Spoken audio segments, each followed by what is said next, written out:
La Bible quotidien. Une série de réflexions quotidiennes centrées sur la parole de Dieu. Que ce livre de la loi ne s'éloigne point de ta bouche. Médite-le jour et nuit pour agir fidèlement selon tout ce qui y est écrit. Car c'est alors que tu auras du succès dans tes entreprises.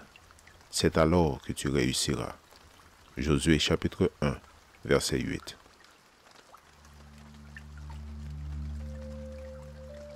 Aujourd'hui le 14 février, si tu m'aimes, montre-le-moi.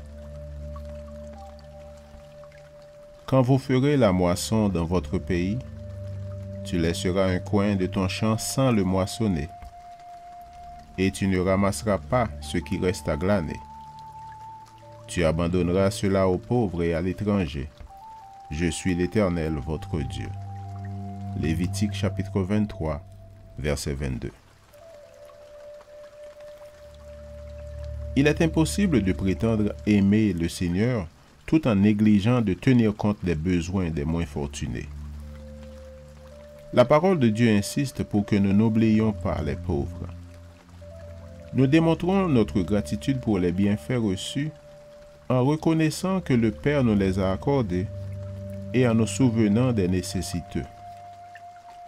Celui qui s'intéresse aux pauvres et aux déshérités indique au Seigneur que son cœur a été attendri par la présence du Saint-Esprit.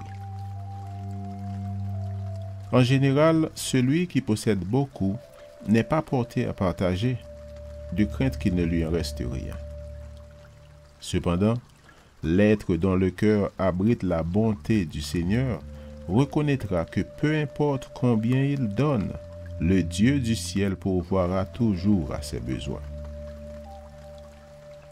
Quand on voit un mendiant dans la rue, on a tendance à juger et à penser qu'il s'agit d'un drogué de plus, qu'il n'a pas su s'en sortir et qu'il est responsable de sa situation présente. Le Seigneur insiste pour que nous ne jugions pas. Lorsque nous faisons un geste pour aider le pauvre, nous démontrons à quiconque nous observe notre croyance que lui aussi a été racheté par le sang du Sauveur.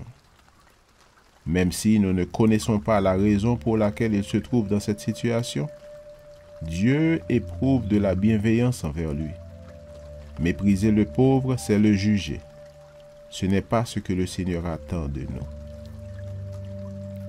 Si nous voyons des indigents en train de mendier sur les trottoirs, ou si une mère désespérée, son bébé dans les bras, nous supplie de l'aider un peu, puisse le Seigneur nous inspirer à ne pas juger, à ne pas penser que ces malheureux mendient pour acheter de la drogue.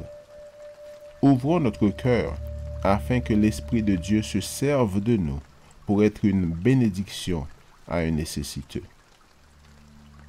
Nous ne le faisons pas dans l'intention d'encourager le vagabondage ni les mauvaises habitudes, mais qui sommes-nous pour juger? Ne serait-il pas possible que le malheureux ait prié son Dieu, qui est aussi notre Dieu, pour lui demander d'envoyer sur son chemin quelqu'un pour lui porter secours?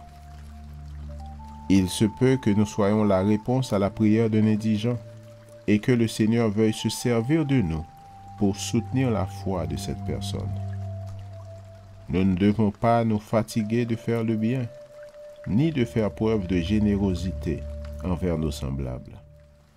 Si ces derniers abusent de notre bonté, Dieu les jugera, mais qu'il soit clair que nous servons notre Dieu en ayant un geste de compassion envers les moins fortunés que nous. Amen. Lecture de la Bible pour aujourd'hui dans l'Ancien Testament, Lévitique chapitre 21 à 23. Et dans le Nouveau Testament, Matthieu chapitre 10. Merci d'avoir écouté. Je vous souhaite de passer une excellente journée avec Jésus. À la prochaine!